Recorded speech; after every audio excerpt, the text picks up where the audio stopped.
Assalamualaikum warahmatullahi wabarakatuh. Sebelumnya perkenalkan, nama saya Cut Mutia dengan nomor NIM 20083040056 jurusan Ilmu Al-Quran dan Tafsir semester 2. Video ini dibuat untuk memenuhi tugas ujian akhir semester dengan mata kuliah Pendidikan Kewarganegaraan dengan dosen pengampu Bapak Farido Fuad. Pendidikan Kewarganegaraan atau yang biasa kita sebut dengan PKN.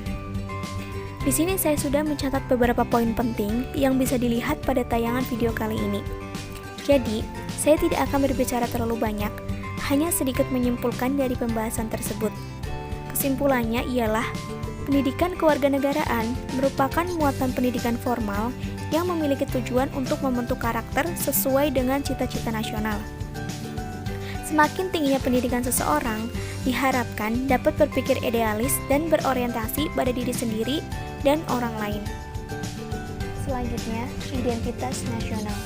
Identitas nasional ialah suatu ciri yang dimiliki suatu bangsa yang membedakan dengan bangsa lain.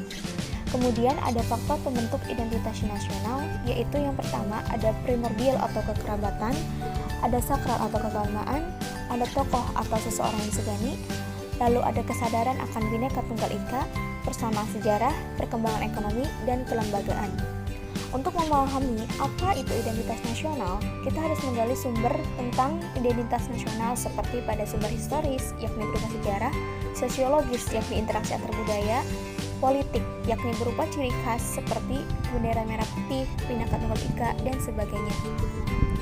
Jadi, kesimpulan yang dari materi kali ini ialah identitas nasional ditentukan oleh ideologi suatu negara yang membedakan dengan negara lain. Identitas nasional terbagi menjadi beberapa unsur, yaitu identitas fundamental atau Pancasila, instrumental, yaitu berupa Undang-Undang Dasar 1945, dan alamiah pluralisme. Hak dan kewajiban. Singkatnya, hak ialah kuasa seseorang, sedangkan kewajiban ialah sesuatu yang harus dilakukan. Antara hak dan kewajiban harus seimbang agar memperoleh manfaat seperti pada penjelasan gambar tersebut. Jadi, di sini saya menyimpulkan, setiap hak pasti diikuti dengan kewajiban, begitu juga sebaliknya. Namun, jika dilihat dari prioritas mana yang harus didahulukan, kita harus melihat situasi yang dihadapi, sehingga terciptalah keharmonisan di antara keduanya. Selanjutnya, demokrasi Pancasila. Apa sih yang dimaksud dengan demokrasi Pancasila? Mau tahu jawabannya? Yuk baca penjelasan singkat di gambar video ini ya. Karena sudah jelas, seperti sebelumnya, saya hanya akan membacakan kesimpulannya saja ya. Kesimpulannya ialah, demokrasi adalah sistem pemerintahan yang berlandasan kedaulatan rakyat. Setiap warga negara pasti mendapatkan demokrasi karena dengan adanya demokrasi akan ada peluang bagi setiap individu untuk berpartisipasi dalam kehidupan bernegara. Selanjutnya, implementasi demokrasi. Wah, bahas demokrasi lagi nih guys. Kalian tahu nggak sih apa yang dimaksud dengan implementasi demokrasi? Implementasi demokrasi adalah demokrasi sebagai suatu sistem yang telah dijadikan alternatif dalam berbagai tatanan aktivitas bermasyarakat dan bernegara di beberapa negara. Berbagai negara. Yaps, bukan hanya di Indonesia yang menerapkan sistem demokrasi loh. Di negara lain juga ada, contohnya seperti negara-negara yang sudah disebutkan di gambar video ini ya. Selanjutnya, penegakan hukum.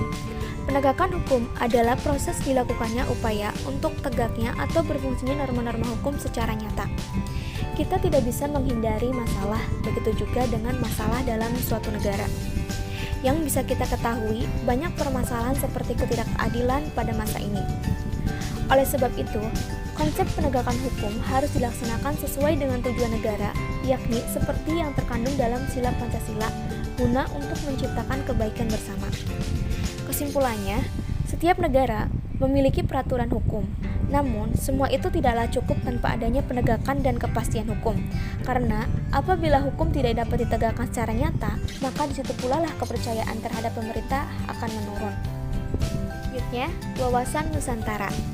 Secara umum, wawasan Nusantara ialah cara pandang suatu bangsa tentang diri dan lingkungannya. Unsur wawasan Nusantara. Yang pertama ada wadah, lalu ada isi wawasan Nusantara, lalu ada tata laku wawasan Nusantara.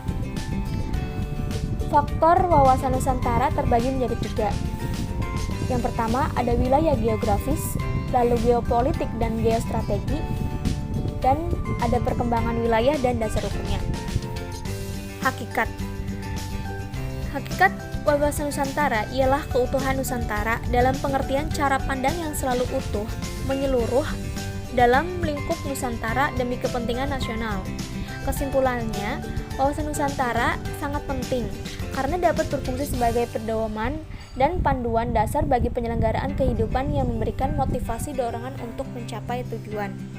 Selanjutnya, ketahanan nasional dan bela negara. Konsep ketahanan nasional ialah konsep khas bagi Indonesia sebagai pedoman pengaturan penyelenggaraan bernegara dengan berlandaskan pada ajaran Astagatra. Kesimpulannya, ketahanan nasional ialah upaya mempertahankan diri melalui bela negara yang dilakukan bukan hanya oleh pemerintah, tetapi juga seluruh masyarakatnya. Sebagai warga negara harus memiliki kemampuan kekuatan nasional untuk berpartisipasi dalam bela negara dari gangguan dan ancaman. Yang terakhir, ada anti korupsi. Korupsi ialah tindakan memperkaya diri.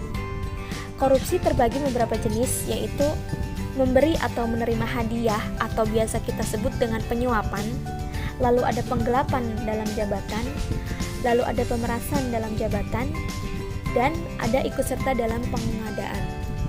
Dampak terjadinya korupsi ialah salah satunya yakni mempersulit tata pemerintahan, mempersulit perekonomian negara. Oleh sebab itu, kita harus melakukan pencegahan dengan cara yang pertama ada strategi preventif atau diarahkan. Lalu ada deduktif, menindaklanjuti dengan segera apabila sudah terjadi. Lalu ada represif, yakni menegakkan hukum. Kesimpulannya ialah korupsi mengakibatkan lambatnya pertumbuhan ekonomi suatu negara, menurunkan investasi, dan lain sebagainya. Oleh sebab itu, sebagai generasi penerus bangsa, kita harus mencegah adanya tindakan korupsi dengan berusaha menumbuhkan kesadaran diri sendiri untuk selalu bersikap jujur dalam segala hal. Mungkin sekian penjelasan dari saya, kurang lebihnya mohon maaf. Wassalamualaikum warahmatullahi wabarakatuh.